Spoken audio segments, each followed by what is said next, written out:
You might notice I'm wearing a Wildflower Brewery t-shirt today. That is not an accident. Wildflower are a Sydney brewery doing something most breweries would never attempt. They brew wild ales using only local ingredients. The yeast they ferment with comes from wildflowers found near the brewery. Every ingredient is sustainably grown, organic where possible, and rather than chasing volume and smashing out thousands of litres, they focus on small batches done properly. So every decision they make, what goes in the beer, how they source it, how much they make, traces back to a clear set of values. That is intentional alignment. And it is why people who discover Wildflower become evangelical about them. Now here's a question for you.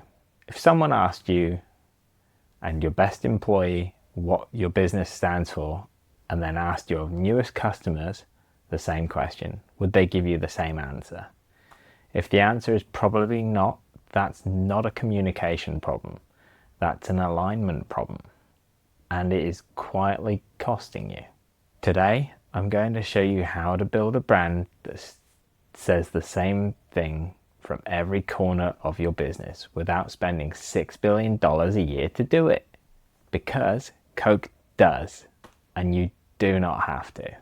I'm Martin Sully, I run Snapper Studio, and this is the Murky Paradox.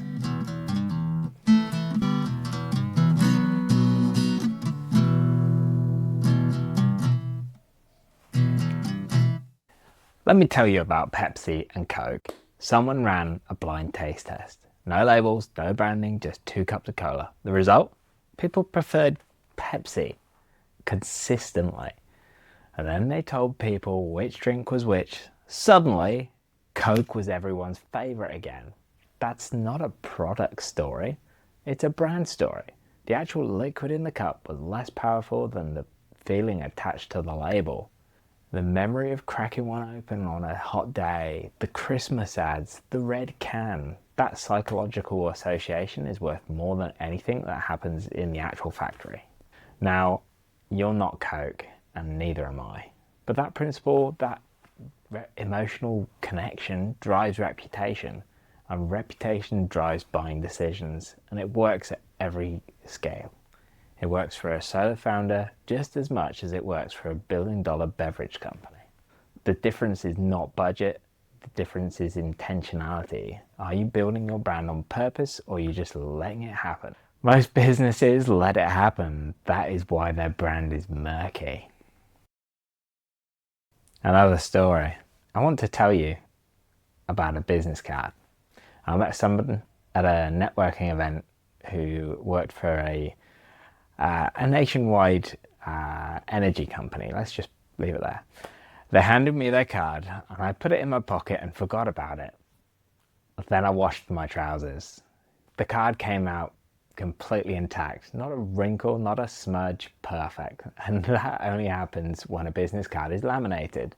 So I stood there looking at this pristine business card from a renewable energy company and thought, what is it laminated with? Plastic. A company whose entire brand is built around protecting the environment and renewable energy, handing out plastic laminated business cards. That is a brand alignment problem. Not a malicious one, not a deliberate one. They just got it printed. It's just a decision that nobody connected back to what the brand actually stands for, because when you're inside the jar, you cannot read the label and the murk gets in. And those disconnects, the little ones that nobody notices until somebody like me puts a business card in the wash, they are everywhere in most businesses and it's easy to ignore. Compare that to Wildflower. Every decision traces back to the same set of values, the ingredients, the volume, the process. Nothing is an afterthought. That is what alignment looks like when it is working. So, before we talk about what your brand stands for, I want you to do something that feels wrong. Write down the brands you genuinely cannot stand.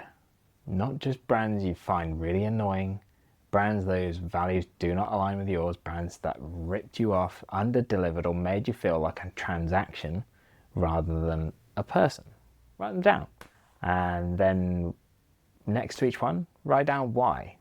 Because when you look at that list, you are accidentally writing a list of everything you refuse to be. That is the foundations of your brand value. So flip it. What do people say about you that you love? What would make you proudest to hear repeated back? That gap between the brands you hate and the words you want to own, that is where your values live. Let's be totally honest, most brand values are completely useless. They're one word, stuck on a website, never looked at again. Innovation, integrity, excellence, yuck! What do any of those actually mean for the person answering your phones tomorrow morning or your customer? Here is how to write values that actually do something.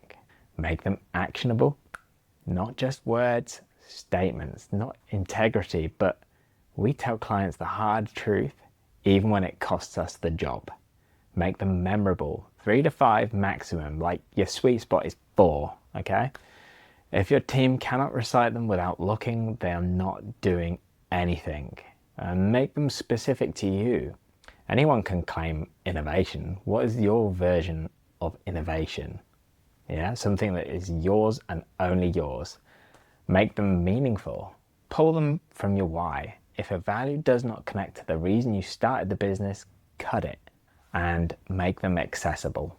Put them on your about page, put them in your brand guidelines, put them somewhere your team actually sees them. And I'm going to give you a couple of mine just as examples of how it can be done. So my first one is hands-on at all times. If you're a restaurant, I will come in and chop your onions. I want to understand your business from the inside before I offer a single solution. And the second one is ingenuity over normality. Individualized thinking, original concepts, no cookie cutters. Those two values shape every project I take on. They are not aspirational, they are operational. Once your values are solid, you need 3 more things: a mission statement, a vision statement, and a brand promise. I know that sounds like corporate fluff, but bear with me. So, your mission statement is what you actually do. It's short, specific, really honest.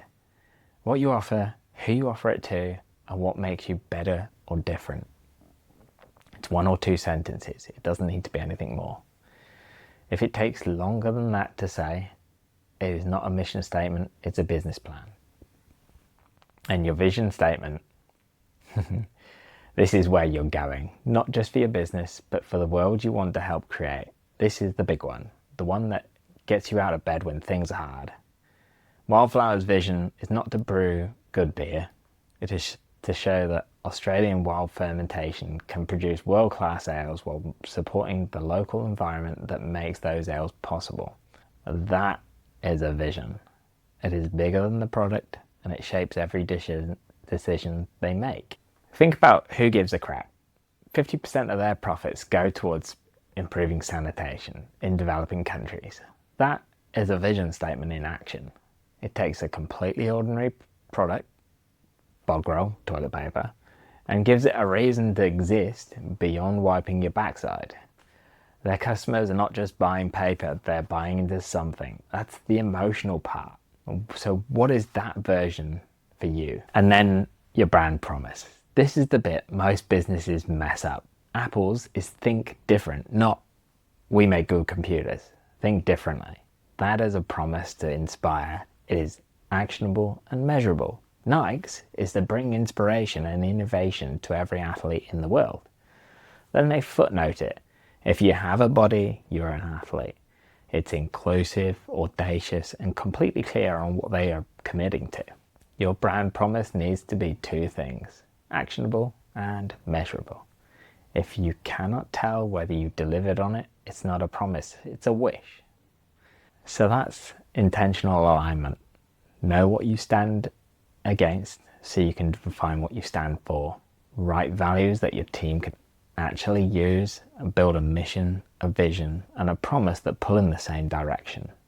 When all those things are pointing the same way, your brand stops being something you describe and starts being something people feel. Like a Wildflower beer, you do not need to explain it. You just hand someone one and let them taste it. If you want to do this work properly, the Brand Vision tool on Snapper Studio walks you through a guided discovery process. It's free and it's a good place to start. And if you want a set of outside eyes on your values and positioning, book a discovery call with me. It's 30 minutes, there's no obligation, and links, they're all in the description below. See you in the next one.